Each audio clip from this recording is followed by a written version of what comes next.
Welcome to One Drink With. Today's episode is One Drink With Dwayne Sawyer. And this is Dwayne Sawyer.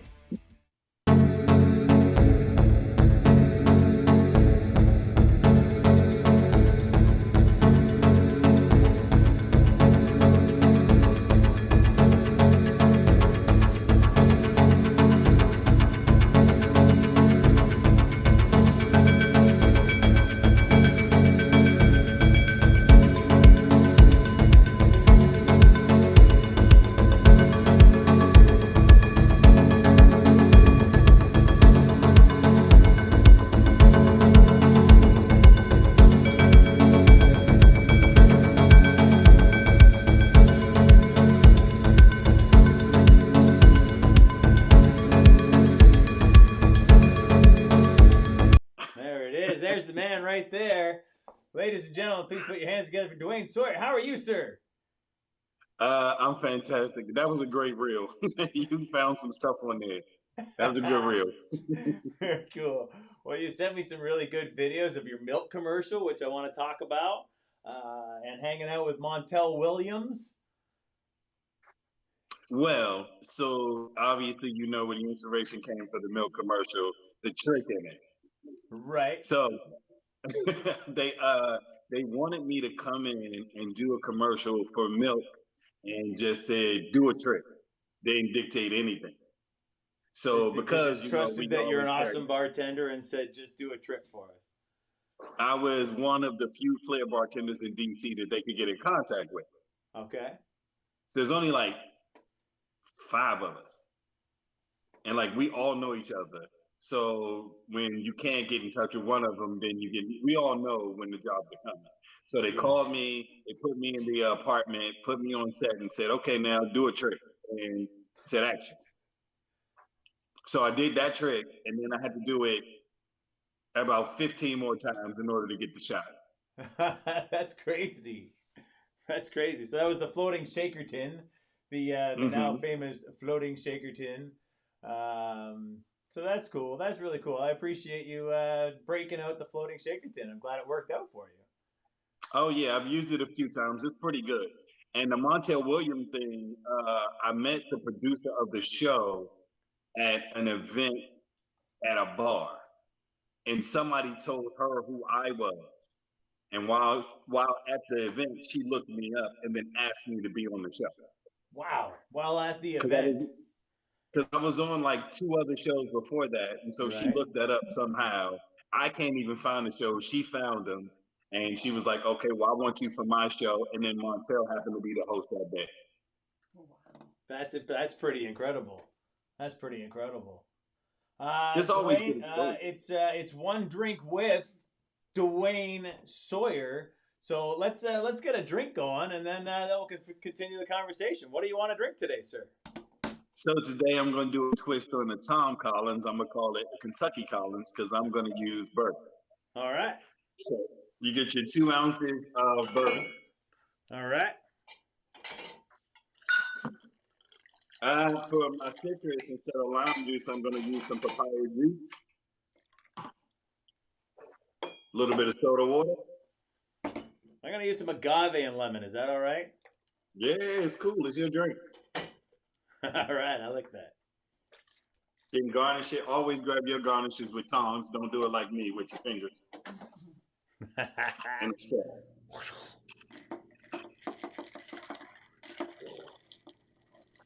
Stirring it up. Right. There we go. Boom. Cheers to you, sir. Cheers, see if brother. we can clink our glasses together. Can we clink our glasses together? Other way, yeah. There it is. Cheers. Good stuff. Thank you very much, sir. Shit, that's good. Well, it's delicious. That's a perfect way. Oh yeah, that's a good drink. That is a good drink. You got to put a spin on the traditionals. Right. Just putting a little soda on top of that whiskey sour, right? So yeah, cool. So you get to hang out with Montel Williams. I have to tell you, I've been When I saw Montel Williams, I'm like, so that's where he went. I haven't No, seen I him think on. he just took over for the week. I don't. He wasn't there every day. I think he just took over for the week, Oh, and then they had an MS special one of those mornings. gotcha. So he's still. I guess he doesn't have his own show or anything. So, Nah, I think he's kind of just chilling out. all right. Well, let's talk about Dwayne Sawyer. What have you been up to? We met down in Vegas, right? Do you remember what year that was? Exactly. It seems like forever ago, but Right. maybe 4 or 5 years ago. Yeah, I think So I so. took yeah, well, I took every single class of Las Vegas Flair Academy, and then I moved out to work with Vladimir on European Bartending School. Hmm. And That's great. that's when you remember when your son and daughter was at the house. Yes, yeah. We went to Yeah. Vegas. Vlad and Terry hosted us at the house for a couple of days. This is Right. Slick Bartender. If you're surfing the internet looking for the most popular internet or Instagram dude, it'd be Slick Bartender. He used to own a True. bartending school in Las Vegas and hosted my family down in Vegas for a few days. And you were down there at the same time. Yeah. So I was at the house teaching, and he just living in Vegas, working different events, and trying to teach people how to get a job in Vegas, as opposed to where they came from. So Gotcha. Terry and Vladimir hosted me. So when you came to the house, when I met you in the class, it was just a class of Las Vegas Flair Academy. Right. At the house, I was staying in one of the dorms at the house in order to be in Vegas. Right. And you were So there. You were teaching. What were you teaching? You were teaching people that were coming to Vegas how to get ready to work in Vegas. right, because so the program is a month long. Everybody didn't go back, but you can't just drop a resume in Vegas and fill out an application and get a job. Right. You got to get all the cards and everything, but nobody tells you that before you get there. Right. Because people just drop their stuff, move down there, and think they're just going to walk into a job in Vegas, right? Right, and it doesn't happen that way. I actually thought that too until I got there. And you moved there from Washington D.C. or? Yeah, my goal was to MGM was opening a casino in DC, well, in Maryland, Right. and I think it had a 3 year forecast. So I moved out to Vegas to get a job with MGM to get sent back to open the MGM in Maryland. Ah, nice work. Nice plan. Right, but when I got there, everybody else hired me in Vegas except for MGM. So we talking Fridays, and then I was an on-call flair bartender at the convention center with JJ and Scott. Okay. I worked for Classic Jewel, which is near downtown Las Vegas. I worked for Dottie's. I worked for a bunch of places. I worked for straight.bartender.com doing private events. Right. So I did a whole bunch of jobs in Vegas, getting all the experience, knowing the goal was to get back to MGM here. And that worked out, right? You're with MGM now. Well, yeah, what I did was I moved back. Okay, I came back and I applied. And I said, if I don't get hired, then I'm just going to go back to Vegas. Okay. So I came back literally mid-September. I applied in October, and then I guest bartended in DC, and then I got hired in November the 4th, 2016 in June. Gotcha. So you're still there now. Oh yeah, it's pretty easy now. Even with COVID, when you're attached to a casino that's open 24 hours a day, and you're the best restaurant in the building, which is your brother's steakhouse, then you know that it's always going to be busy. So you're still open? Were you shut down at all, or? We were shut down from March to July 1st. Gotcha. March 16th to July 1st. And then we've been playing with the occupancy 25, 50%, but we still stayed open the whole time. And I'm the senior bartender, so I'm usually always in. Gotcha. So you didn't get furloughed or laid off or anything for a bit? Just the furlough counted for us from March 15th to July 1st. Okay. All right. But you've been and back then they since. wanted us back to work because they wanted the restaurant open. So we went back first. Cool. Well, that's good. It's been rough out there. Yeah, my friends in Vegas were suffering for a while. Yeah. And they're all up and running now, right? Yeah, well, most of them, Circa opened, Yeah. so a lot of Yeah. people work at Circa now. And Right. then some people still aren't. Like, I don't know if Nick is working or somebody else, but a lot of my friends out there, some of them aren't working, some of them are. Right. We talked to Nick a few weeks ago back on Behind the Glass on Sunday nights. Yeah, I And watched he, oh yeah, nice. Thank you very much. I appreciate it. that. Um, so you were off for a bit, and so how long were you in Vegas for then? Let me see. So continuously about 3 years, but before Okay. that, I was up in Vegas every quarter taking Las Vegas Flair Academy classes and anything else I could learn about Vegas. I knew I was Gotcha. going to move, I just didn't know when. Right. So what did you do as a bartender prior to that? So I had been. So let me see. The question is, what haven't I done? I've done basement parties, I've done pool parties, I've done backyard, front yard, festivals. I've managed about 5 restaurants, Wow. bars, and I've worked about years at these different bars. So Bohemian Tavern, like 11 Northwest Washington D.C., Northeast. Like there isn't really a bar I haven't touched in the city. Wow. How long you been in the business then? Um, Let me see. It was 2020. I guess maybe 12 years now. But I started at a really inspiring bar that makes you be better. So it's called Founders and Founding Farmers, Okay. and it's one of the hardest cocktail programs in the city. But once you maneuver your way through it and you're able to work and you're able to work that program, then you can work Right. anywhere in the city because you're like at the highest level.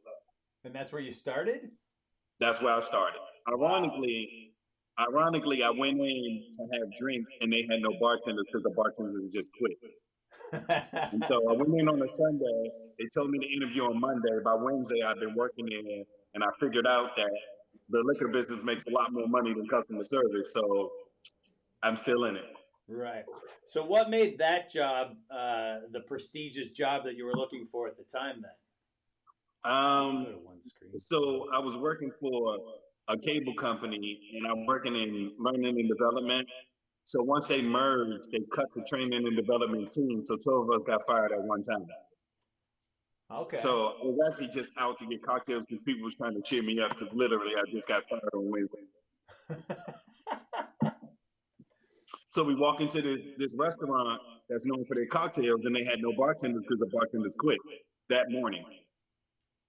So were you nervous that why did they all quit? Well, I mean, it did give me a red flag. Like, why would 3 bartenders quit if they're making money? But I figured out why they quit after the fact. I just stayed. Gotcha. Gotcha. And you made that work for you in a pretty remarkable way. Uh, and how did you get into doing events and whatnot? So I got stagnated, I guess, at year 3. So I had to figure out something else I needed to do. So I wanted to level up. So I started entering cocktail competitions. And once I won about 10 to 15 of those, then I went into learning flair. Then I went into something else. But I've always tried to reach a different level as a bartender. Not to say that I'm better than bartenders, but I just like to be trained differently. Right. Right. And you said 12 to 15 bartending competitions? Yeah, I won a Battle of the Arts like 3 times. I won the Wow. North American Spirit Challenge. I won a Grey Goose contest. I won a Martell contest. I won a Bacardi contest. All these other things based on training and adding in flair in the routines. Yeah, every time I added flair to a routine in a regular mixology competition, I won immediately. It was funny to watch until a couple of other guys caught on to the whole idea, and then it became a challenge. But tell me how these bartending competitions, 'cause that's a lot of bartending competitions. Is that just Well, in in DC, DC? once you okay, so in DC usually there is no flair, so there's no flair in competition. So Right, you pretty much based on appearance, taste, texture, stuff like that, right. creativity, description. When you add the flair in, then once you have all the other elements, then you can just throw a couple of tricks in, and they don't see them coming. It adds in the presentation. Right. Yeah. One of my rule of thumbs was if there's ever a one of the judges, if one of the judges is a celebrity or like a local, just a local celebrity or something, I'd always put on more showmanship than I would. I wouldn't worry about the drink as much. I'd put on more show because I know that that local celebrity could be swayed by a smile and a wink. You know what I mean? True, true. Yeah. So that's a lot of bartending competitions going on all at once to help excel you. What I advice lost a would lot too. I didn't win all. Like I've lost a bunch too. I didn't right, win every single one, but I've won many and I've lost many. But right. I know that whenever I'm in a bartending competition in this area, if it's somebody that says I don't want to be in that competition because Dwayne in it, that's the one I want to be in. Right. So if I'm a bartender, kind of thinking about exactly what you're saying, hey, I love being in the business. How do I advance my own career in the world of hospitality and bartending? What is it that you do in bartending competitions that helps you win them or at least place and get noticed? Um, I make sure that I think I'm gonna do something that nobody else does. So Cocktail usually all wise, of them right? are kind of cocktail wise, texture wise, and then even adding in a trick or two. Not even big, something as little as a napkin flip. Anything. Right. But what do you do with the cocktail itself to make the cocktail change the texture or the taste that you're talking about? Anything from egg whites, dry ice, let me see, egg whites, dry ice, through different type of exotic fruits because the fruits make better garnishes, stuff like that. Right. Okay. So the garnishes on the yeah those exotic fruits, so you can stand them up on the drink and make the drink really much more presentable.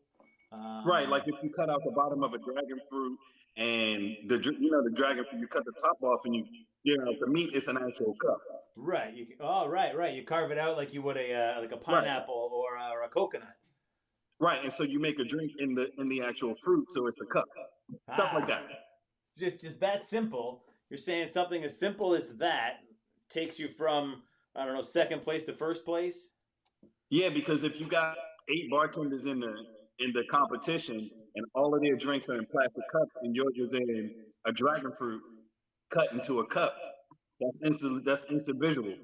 Right, right. You got to think about every single element from the type of ice you use to the glass you use to the straw you put in, how you're shaking it, the rim you put on it. Absolutely every element. Anybody putting a plastic cup down in a bartending competition hasn't thought that through. No, it's not. No, it's not. So, how did you discover flair, and what drew you into flair? I went to Las Vegas, Nevada for a birthday, and walked past Carnival, and I think it was Timmy. No, I know Timmy was there, and somebody else was there, and I saw them doing floor bartending for the first time, and then I was like, "That's something I gotta learn." I researched it, and I found Vlad's class, and I went in, and that was it. That was it. You were hooked after that. Tim Hooked, Flippy hooked. Morris pulling a reel and another one in. I took every single class he made after that. I got every single certification that they had available. Wow, good for you, man. Good for you. And Mm. any videos or anything else? Well, I guess everything is on YouTube now. Everything is on YouTube except for the stuff I can't find. Right. So where do you go from here then? You're standing in a bartending school, is that right? Oh yeah, so I'm gonna do a basic bartend, a basic intro to flair bartending to see who wants to actually do it, and then if they want to actually get more, then I'll add juggling because juggling helps with flair, where you Right, have to know how right. to. Yeah, And you're then just talking ball juggling, not bottle juggling, right? to start with ball juggling, Right, right. and then balls, and then limes, and oranges, grapefruits, and then cups, and then bottles eventually. Right, right. Just to wake up the mind to the muscle memory and the disconnect there. Absolutely. Juggling is one of the most important things to learn for so many different occupations because it just Right. connects different parts of the brain. So And Um, then and then you know what I learned from from what I learned from Vladimir and Danilo is if you don't learn the basics of flair and you try to do the hard moves, you're gonna get hurt and you won't flair safely. So I want to teach basic flair so that the intro where you learn how to hold the bottle, to drop the bottle, to catch the bottle, all the basics so that you can build off of it like high school. right, absolutely. I've always said that the pores and cuts prove that you're a sharp-looking bartender, and that's all you need for someone on the other side of the bar to go, wow, this guy knows what he's doing. And as soon as that connection is made in a guest's head, you can direct them anywhere you want behind the bar. What kind of whiskey do you want? Let me show you the whiskey portfolio we've got here today. And they trust your knowledge as a bartender if you can pour with some skill. You know? Exactly. Yep. Yeah, absolutely. So when does this bartending school open up? You've been So closed because of COVID, right? because of COVID, is a lot of it's been postponed, but the classes start January the 4th, but the open house is December the 12th. December 12th. That's like next week. And, right, and Well, 2 weeks it's from now. in Baltimore, Maryland, on a place called Federal Hill, and I'll send you the address. And it's called Georgie Temple. Please do, please do. I can post this video right down around that time. And so you know how we like to share the information, and then even if we can sell the skill to somebody else, usually we'd rather just teach it to them. Like when I was in Vegas and we would do yard day. Have you ever been to yard day with Vladimir, Danilo, and all the other flair bartenders, Roto, and the Yeah, rest yeah. of them? I've been down to a couple of yard days in Vegas in my time. Yeah, Right. So in Vegas, you know, you do the yard day, it doesn't matter your level of experience because everybody's going to try and teach you what they know. You're never going to be absolutely, better than them, but at least you can acquire a skill. absolutely. For anybody who's just tuning in, asking about what's a yard day is So, really just everybody getting together with some flair bottles and just practicing in the yard and sharing ideas. As Dwayne said, it doesn't matter what level you're at because everyone in the yard is going to share their knowledge with you. It's just this open communication of flair knowledge and bartending knowledge and just hanging out, having a beer or a drink out of the cooler. Yeah, if you can start your own yard day anywhere, please start it up. well, Mo Harris and I did it we did it in Virginia, but he lives in like Ashburn or somewhere, for like an hour away. But we did it in his garage, and we had about 8 bartenders out there. That was fun. Yeah, that's pretty cool. It's pretty cool that you get to hang out with those guys in Vegas and learn from those guys to start your career with. The professionals, right, who know way more than me. Right, right. I was starting yard days back in I don't know, '98. Get out of here. So do you know Literally, Tom? You know Tom Handy too? Tom Handy. The dude that did cocktails that Oh, taught Tom Tom Cruise? Bandy. Yeah, Tom Tom Bandy, Bandy, who right? taught Tom Cruise. Yes, I've met him a few times and chatted with him on the phone a few times for sure. Yeah, Because he yeah. came to the class, like I met him. Yes, yeah, he was at the class.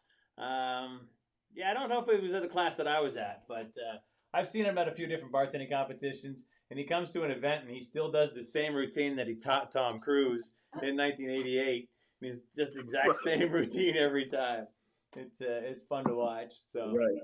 He said yeah, that. yeah, pretty cool. All right, sir. My drink is about ready to be refilled. So I want to thank you very much for joining us. We're going to put your information up on the screen, and we'll post this and link it to the school. Are you going to be at the school full time, or how often are you teaching at the school? I'm gonna do both. I don't know my schedule of teaching here, but I'll still be at MGM and do the classes here. Right. All right. So what nights can we find you at MGM?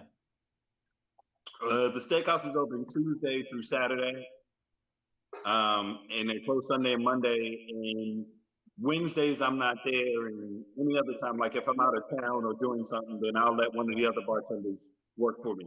All right, but we're going to go to the MGM and go to the steakhouse and look you up on weekends, right? That'll work. All right, very good.